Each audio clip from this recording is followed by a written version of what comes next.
लक्ष्मीपति श्री विष्णु भगवान की जय। ओम नमः शिवाय। हर हर महादेव। आप सभी भक्तों को श्री लक्ष्मी जी को प्रिय मार्गशीर्ष पूर्णिमा की बहुत बहुत शुभकामनाएं। लक्ष्मी जी विष्णु भगवान शिव जी की कृपा आप और आपके पूरे परिवार पर सदा सर्वदा बनी रहे। मार्गशीर्ष पूर्णिमा के दिन भूल से भी हमें क्या नहीं करना चाहिए जिससे हमें इसका दुष्परिणाम भुगतना पड़े। तो देखिए, इस दिन किसी भी प्रकार की तामसिक भोजन का सेवन नहीं करना चाहिए, जैसे मांस, मटन, चिकन, मसालेदार भोजन, लहसुन, प्याज आदि। इस दिन किसी भी हालत में आप शराब न पिए, क्योंकि इस दिन शराब का दिमाग पर बहुत ही गहरा असर होता है। इससे शरीर पर ही नहीं, आपके भविष्य पर भी दुष्परिणाम हो सकता है। इस दिन क्रोध नहीं करना चाहिए। यहाँ तक कि वैज्ञानिकों के अनुसार यह भी बताया गया है कि इस दिन चंद्रमा का प्रभाव काफी तेज होता है। इस कारण से शरीर के अंदर रक्त में न्यूरॉन सेल्स सक्रिय हो जाते हैं और ऐसी स्थिति में इंसान ज्यादा उत्तेजित या भावुक रहता है। एक बार नहीं, प्रत्येक पूर्णिमा को ऐसा होता रहता है। जो व्यक्ति का भविष्य भी उसी अनुसार बनता है और बिगड़ता रहता है, जिसे मंदाग्नि रोग होता है या जिसके पेट में चय उपचय की क्रिया शिथिल होती है, तब अक्सर सुनने में आता है कि ऐसे व्यक्ति भोजन करने के बाद नशा जैसा महसूस करते हैं और नशे में न्यूरॉन सेल्स शिथिल हो जाते हैं, जिससे दिमाग का नियंत्रण शरीर पर कम, भावनाओं पर ज्यादा केंद्रित होता है। अतः भावनाओं में बहे नहीं, खुद पर नियंत्रण रख कर व्रत करें। चांद का धरती के जल से संबंध है और इस दिन जल की मात्रा और उसकी स्वच्छता पर विशेष ध्यान देना चाहिए। इस दिन पूर्ण रूप से जल और फल ग्रहण करके उपवास करें, और यदि इस दिन उपवास नहीं कर सकते तो इस दिन सात्विक आहार ही ग्रहण करें, ज्यादा बेहतर होगा। इस दिन काले रंग का प्रयोग न करें। इस दिन काले रंग का प्रयोग नहीं करना चाहिए, इससे नकारात्मकता बढ़ती है। इस दिन सूर्यास्त के बाद दान न करें। कहते हैं कि ऐसा करने से घर में गरीबी आती है। मान्यता है कि महिला इस दिन सूर्यास्त के बाद बालों में कंघी न करें, क्योंकि इसे अशुभ माना जाता है। इस दिन ब्रह्मचर्य का पालन करें, अर्थात महिला संग शयन न करें। पूर्णिमा के दिन बाल, नाखून आदि न कटवाएं, इससे घर में दरिद्रता आती है। इस दिन क्या करना चाहिए? पूर्णिमा के दिन सुबह गंगा स्नान कर दान अवश्य करना चाहिए। इसके साथ ही अगर इस दिन पितृ तर्पण करें, उससे घर में सुख समृद्धि की वृद्धि होती है, लक्ष्मी नारायण प्रसन्न होते हैं, साथ ही घर में हमेशा धन रहता है। अगर आप अपने कारोबार में वृद्धि सुनिश्चित करना चाहते हैं तो पूर्णिमा के दिन स्नान आदि के बाद 11 तुलसी के पत्ते लीजिए। अब उन तुलसी के पत्तों को अच्छे से धोकर साफ कपड़े में पोंछ लीजिए। इसके बाद कटोरी में थोड़ी सी हल्दी लेकर पानी की सहायता से उसका घोल बना लीजिए। अब उन तुलसी के पत्तों पर हल्दी से श्री लिखकर भगवान को अर्पित कीजिए। साथ ही भगवान से अपने कारोबार में वृद्धि के लिए प्रार्थना कीजिए। दूसरा उपाय, अगर आप अपने घर परिवार में धन की बढ़ोतरी करना चाहते हैं तो पूर्णिमा के दिन आप 90 ग्राम चने की दाल लीजिए। उससे श्री सत्यनारायण भगवान के चरणों में स्पर्श कराइए। इसके बाद उस चने की दाल को किसी सुपात्र ब्राह्मण को दान कर दीजिए। अगर आप अपने साथ हमेशा परिवार का सहयोग बनाए रखना चाहते हैं तो पूर्णिमा के दिन आपको स्नान आदि के बाद तुलसी के पौधे में पानी डालना चाहिए, सत्यनारायण भगवान का ध्यान करना चाहिए। तुलसी की जड़ से थोड़ी गीली मिट्टी लेकर इससे परिवार के सब सदस्यों को तिलक लगाएं, साथ ही स्वयं भी माथे पर लगाएं। अगर आपका कोई ऐसा काम है जिसे आप जल्द से जल्द पूरा करना चाहते हैं, उसे पूरा करने के लिए पूर्णिमा के दिन आपको स्नान आदि के बाद साफ कपड़े पहनकर श्री लक्ष्मी नारायण जी के मंदिर में जाना चाहिए। भगवान को कटे हुए गोले के टुकड़े और मिश्री का प्रसाद अर्पित करना चाहिए। साथ ही अपने काम के जल्दी से जल्दी पूरा होने की प्रार्थना करना चाहिए। अगर आप अपने घर की सुख समृद्धि बनाए रखना चाहते हैं तो पूर्णिमा के दिन आपको स्नान आदि के बाद थोड़ी सी रोली लेनी चाहिए। उसमें 2-4 बूंद घी डालना चाहिए। अब घी और रोली को अच्छे से मिला लीजिए। उसके बाद रोली से अपने घर के मंदिर के बाईं और दाईं तरफ स्वास्तिक का चिन्ह बनाएं। अगर आप अपने जीवन साथी के साथ प्रेम बरकरार रखना चाहती हैं तो पूर्णिमा के दिन स्नान आदि के बाद श्री सत्यनारायण भगवान को चंदन का तिलक लगाएं, साथ ही देवी लक्ष्मी को लाल चुनरी चढ़ाएं। इन 7 उपायों को करने से आपके जीवन में अवश्य ही परिवर्तन देखने को मिलेगा। प्रिय भक्तों, जितना भी भक्ति, जितना भी पूजा पाठ किया जाए वह अनंत गुना फल देने वाली होती है। विशेषकर अगर वह पूजा पाठ आप किसी विशेष तिथि पर करें तो उसका तो कहना ही क्या। इसी प्रकार की तिथि है मार्गशीर्ष मास की पूर्णिमा तिथि। पद्म पुराण के अनुसार इस व्रत को करने वाले को तो इसका फल मिलता ही है, साथ ही कथा को सुनने, पढ़ने तथा गंगा स्नान करने, दान करने वालों पर भी माता लक्ष्मी विष्णु भगवान प्रसन्न होते हैं। उन भक्तों की सभी मनोकामनाएं पूर्ण करते हैं। इसके प्रभाव से सुहागिनों को विधवा होने का भय नहीं रहता। बांझ को पुत्र, निर्धन को धन तथा रोगी को रोग से मुक्ति मिलती है। पद्म पुराण के अनुसार द्वापर युग में एक समय की बात है। यशोदा जी ने कृष्ण जी से कहा, हे कृष्ण, तुम सारे संसार के उत्पन्न करता, पोषक तथा उसके संहार करता हो। आज कोई ऐसा व्रत मुझसे कहो जिसके करने से मृत्यु लोक में स्त्रियों को विधवा होने का भय न रहे तथा यह व्रत सभी मनुष्यों की मनोकामनाएं पूर्ण करने वाला हो। कृष्ण कहने लगे, हे माता, तुमने अति सुंदर प्रश्न किया है। मैं तुमसे ऐसे ही व्रत को विस्तार पूर्वक कहता हूँ। हे माँ, सौभाग्य की प्राप्ति के लिए स्त्रियों को 32 पूर्णमासियों का व्रत करना चाहिए। इस व्रत के करने से स्त्रियों को सौभाग्य संपत्ति मिलती है। यह व्रत अचल सौभाग्य देने वाला एवं भगवान शिव के प्रति मनुष्य मात्र की भक्ति को बढ़ाने वाला है। यशोदा जी कहने लगी, हे कृष्ण, सर्वप्रथम इस व्रत को मृत्यु लोक में किसने किया था, इसके विषय में विस्तार पूर्वक मुझसे कहो। तब भगवान श्री कृष्ण कहने लगे कि इस भूमंडल पर एक अत्यंत सुप्रसिद्ध राजा चंद्रहास थे। उनकी बहुत ही सुंदर कार्तिका नाम की एक नगरी थी।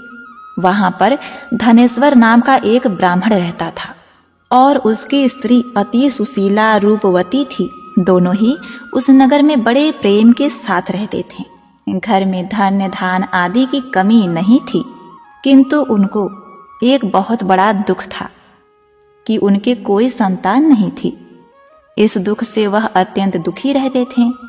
एक समय एक बड़ा तपस्वी योगी उस नगर में आया। वह योगी उस ब्राह्मण के घर को छोड़कर अन्य सभी के घरों से भिक्षा लाकर भोजन किया करता था। रूपवती से वह भिक्षा नहीं लिया करता था। उस योगी ने एक दिन रूपवती से भिक्षा न लेकर किसी अन्य घर से भिक्षा लेकर गंगा किनारे जाकर प्राप्त भिक्षा को प्रेम पूर्वक खा रहा था।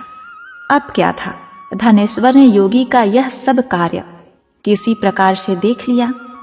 अपने घर भिक्षा ना लेने और अपने अनादर से दुखी होकर धनेश्वर योगी से बोला, महात्मन, आप सब घरों में भिक्षा लेते हैं परंतु मेरे घर की भिक्षा कभी नहीं लेते, इसका कारण क्या है? योगी ने कहा कि निसंतान के घर की भिक्षा पतितों के अन्न के तुल्य होता है।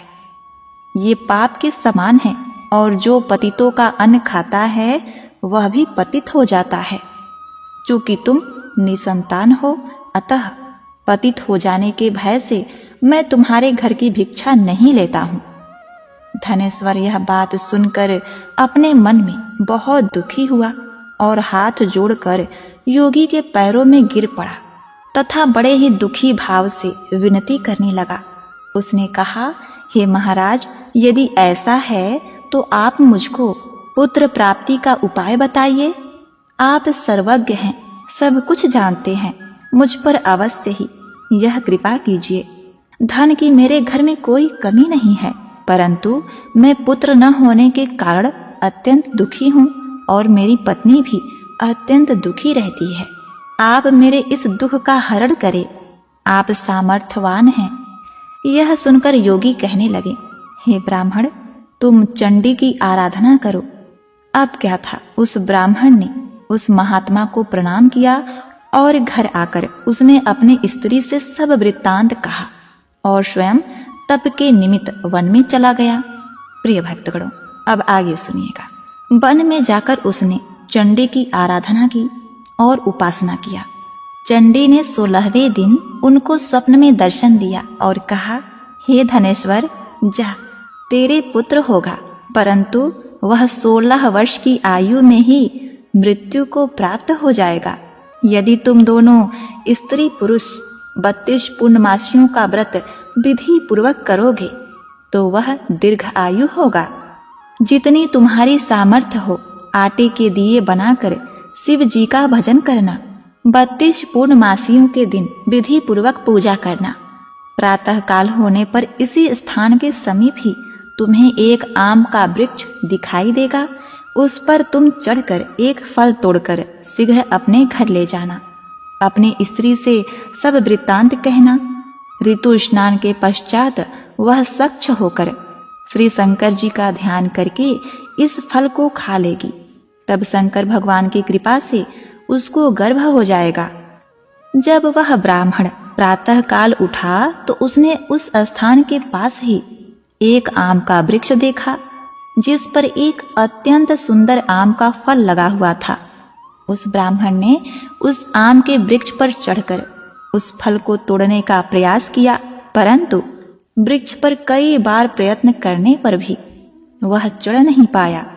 तब तो उस ब्राह्मण को बहुत चिंता हुई और विघ्न विनाशक श्री गणेश जी की वंदना करने लगा। उसने कहा, हे दयानिधि, अपने भक्तों के विघ्नों का नाश करके उनके मंगल कार्य को करने वाले, दुष्टों का नाश करने वाले, रिद्धि सिद्धि के देने वाले, आप मुझ पर कृपा करके इतना बल दें कि मैं अपने मनोरथ को पूर्ण कर सकूं।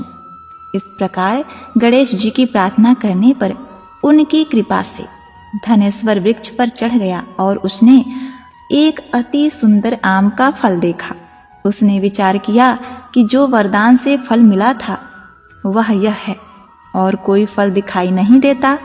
इसीलिए उस धनेश्वर ब्राह्मण ने जल्दी से उस फल को तोड़कर अपने स्त्री को लाकर दिया और उसकी स्त्री ने अपने पति के कहे अनुसार उस फल को खा लिया और वह गर्भवती हो गई। देवी जी की असीम कृपा से उसे एक अत्यंत सुंदर पुत्र उत्पन्न हुआ, जिसका नाम उसने देवी दास रखा।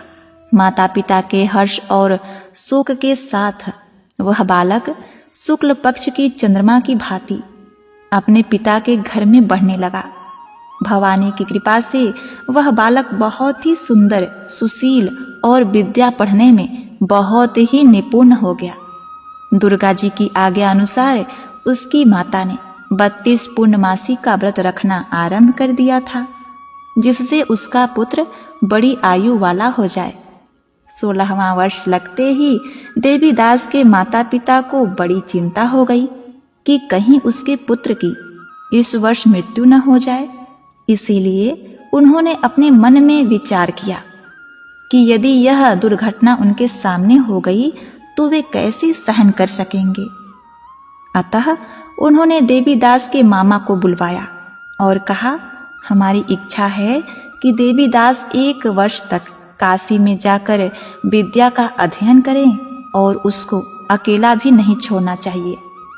इसीलिए साथ में तुम चले जाओ और 1 वर्ष के पश्चात उसको वापस लौटा लाना। सब प्रबंध करके उसके माता पिता ने काशी जाने के लिए देवीदास को एक घोड़े पर बैठाकर उसके मामा को उसके साथ भेज दिया, किंतु यह बात उसके मामा या किसी और से नहीं कही। धनेश्वर ने अपनी पत्नी के साथ अपने पुत्र की मंगल कामना तथा दीर्घ आयु के लिए भगवती दुर्गा की आराधना और पूर्णमासियों का व्रत करना आरंभ कर दिया। भगवान विष्णु की आराधना की। इस प्रकार बराबर 32 पूर्णमासी का व्रत पूरा किया। कुछ समय पश्चात एक दिन वो दोनों मामा और भांजा मार्ग में रात्रि बिताने के लिए किसी गांव में ठहरे थे। उस दिन उस गांव में एक ब्राह्मण की अत्यंत सुंदरी, सुशीला, विदुषी और गुणवती कन्या का विवाह होने वाला था। जिस धर्मशाला के अंदर वर और उसकी बारात ठहरी हुई थी, उसी धर्मशाला में देवीदास और उसके मामा भी ठहरे हुए थे। संयोगवश कन्या को तेल आदि चढ़ाकर मंडप आदि का कृत किया गया। तो लग्न के समय पर वर को मृगी का दौरा पड़ा। वर के पिता ने अपने कुटुंब से परामर्श करके निश्चय किया कि यह देवीदास मेरे पुत्र जैसा ही सुंदर है, मैं उसके साथ ही लग्न कर देता हूँ और बाद में विवाह के अन्य कार्य मेरे लड़के के साथ हो जाएंगे। ऐसा सोचकर देवीदास के मामा से जाकर वह व्यक्ति बोला कि तुम थोड़ी देर के लिए अपने भांजे को हमें दे दो, क्योंकि मेरे पुत्र को मृगी का दौरा पड़ा है, उसके साथ लग्न नहीं हो सकता। यदि इस बात का पता लड़की वालों को चलेगा तो हमारी बदनामी होगी और इतना अच्छा रिश्ता टूट जाएगा। तब उसका मामा कहने लगा कि जो भी कुछ कन्यादान के समय वर को मिलेगा सब कुछ हमें दे दिया जाए, तो मेरा भांजा इस बारात का दूल्हा बन जाएगा। यह बात सुनकर वर के पिता ने स्वीकार कर देवीदास को अपने बेटे के रूप में दूल्हा बना दिया और इसके साथ सब विवाह कार्य रात्रि में विधि पूर्वक संपन्न हो गया। पत्नी के साथ वह भोजन न कर सका और अपने मन में सोचने लगा कि न जाने यह स्त्री कैसी होगी। वह एकांत में इन्हीं सब बातों को सोचने लगा तथा उसकी आंखों से आंसू भी आ गए। तब बधू ने पूछा कि क्या बात है, आप इतने उदासीन और दुखी क्यों हो रहे हैं। तब उसने सब बातें जो वर के पिता व उसके मामा में हुई थी उसको बतला दी। तब कन्या कहने लगी, यह ब्रह्म विवाह के विपरीत हो कैसे सकता है। देव, ब्राह्मण और अग्नि के सामने मैंने आपको ही अपना पति बनाया है, इसीलिए आप ही मेरे पति हैं। मैं आपकी ही पत्नी रहूंगी, किसी अन्य की कदापि नहीं। तब देवीदास ने कहा, ऐसा मत करिए, क्योंकि मेरी आयु बहुत थोड़ी है, मेरे पश्चात आपकी क्या गति होगी। इस बात को अच्छी तरह विचार कर लो। परंतु वह दृढ़ विचार करने वाली थी, बोली कि जो आपकी गति होगी वही मेरी गति होगी। हे स्वामी, आप उठिए और भोजन करिए, आप निश्चित ही भूखे होंगे। इसके बाद देवीदास और उसकी पत्नी दोनों ने भोजन किया तथा शेष रात्रि वे सोते रहे। प्रातः काल देवीदास ने अपनी पत्नी को 3 नगों से जड़ी हुई एक अंगूठी दी, एक रुमाल दिया और बोला, हे प्रिय, इसे लो और संकेत समझकर स्थिर चित्त हो जाओ। निश्चिंत होकर तुम आराम से अपने पिता के घर रहो। मेरा मरण और जीवन जानने के लिए एक पुष्प वाटिका बना लो, जिसमें सुगंधित वाली एक वन मल्लिका लगा लो। उसको प्रतिदिन जल से सिंचती रहना और आनंद के साथ खेलो कूदो तथा उत्सव मनाओ। जिस समय जिस दिन मेरा प्राणांत होगा, मैं मरूंगा, ये फूल सूख जाएंगे और ये फिर हरे भरे हो जाएं, तो जान लेना कि मैं जीवित हूँ। देवीदास यह समझाकर वहाँ से चला गया।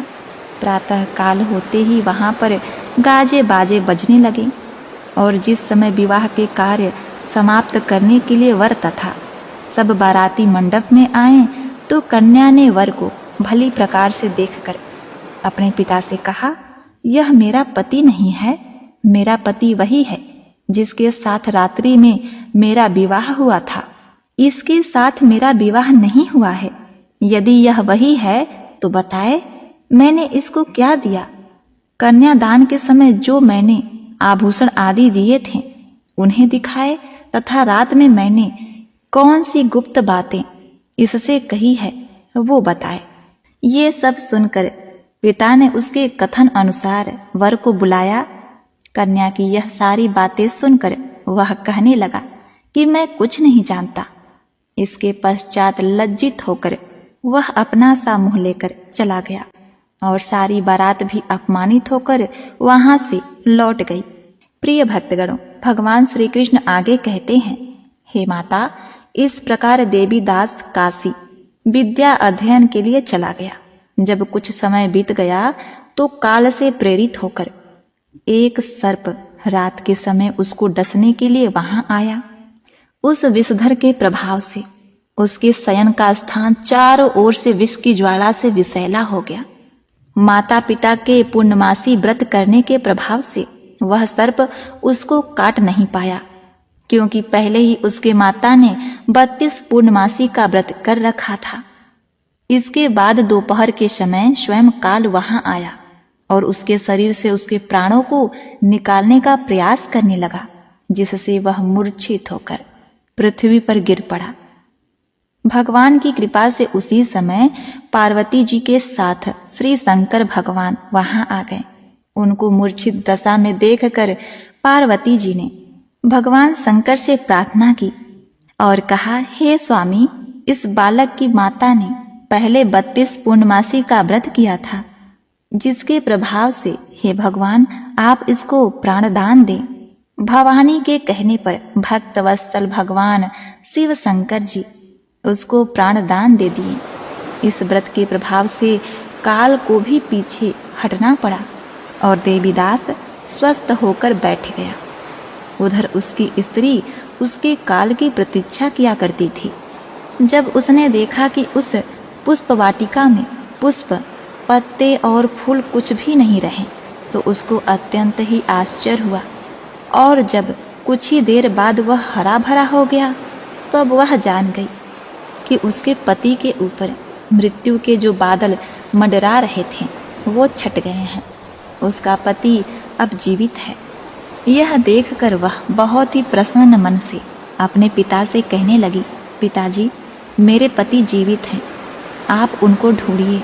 जब 16वां वर्ष व्यतीत हो गया तो देवीदास भी अपने मामा के साथ काशी से चल दिया। इधर देवीदास का ससुर उसको ढूंढने के लिए अपने घर से जाने ही वाला था कि वह दोनों मामा भांजा वहां पर आ गए। उनको आया देखकर उनका ससुर बहुत ही प्रसन्नता के साथ अपने घर ले गया। उस समय नगर के निवासी भी वहां इकट्ठा हो गए और सबने निश्चय किया कि अवश्य ही इसी बालक के साथ इस कन्या का विवाह हुआ था। इसके पश्चात सभी भगवान विष्णु को और शिव जी को धन्यवाद करने लगे। माता भवानी को बारंबार प्रणाम करने लगे। सभी नगरवासी आनंदित हो गए। अब क्या था, देवीदास की पत्नी सौभाग्यवती हुई। कुछ दिन बाद देवीदास अपनी पत्नी और मामा के साथ अपने ससुर के घर से बहुत सा उपहार और धन लेकर अपने घर के लिए प्रस्थान किया। जब वह अपने गांव के निकट आया तो कई लोगों ने उसको देखकर उसके माता पिता को पहले ही जाकर खबर दे दी कि तुम्हारा पुत्र देवीदास अपनी पत्नी और मामा के साथ आ रहा है। ऐसा समाचार सुनकर पहले तो उन्हें विश्वास ही नहीं हुआ, किंतु जब और लोगों ने भी आकर उनकी बात का समर्थन किया तो उनको बड़ा आश्चर्य हुआ। लेकिन थोड़ी देर में देवीदास ने आकर अपने माता पिता के चरण में अपना सिर रखकर प्रणाम किया और उसकी पत्नी ने अपने सास ससुर के चरणों को स्पर्श किया तो माता पिता ने अपने पुत्र और वधू को अपने हृदय से लगा लिया और दोनों के आंखों में खुशी के आंसू बह चले। अपने पुत्र और पुत्र वधू के आने की खुशी में धनेश्वर ने बड़ा भारी उत्सव किया और ब्राह्मणों को भी बहुत सा दान दक्षिणा देकर प्रसन्न किया। प्रिय भक्तों, भगवान श्री कृष्ण कहने लगे कि इस प्रकार धनेश्वर 32 पूर्णमासियों के व्रत के प्रभाव से पुत्रवान हो गया। जो भी स्त्रियां इस व्रत को करती हैं वे जन्म जन्मांतर में वैधव्य का दुख नहीं भोगती और सदैव सौभाग्यवती रहती हैं। यह मेरा वचन है, इसमें कोई संदेह नहीं। यह व्रत पुत्र पौत्र देने वाला तथा संपूर्ण मनोकामनाओं को पूर्ण करने वाला है। जय माता लक्ष्मी। ओम नमः शिवाय।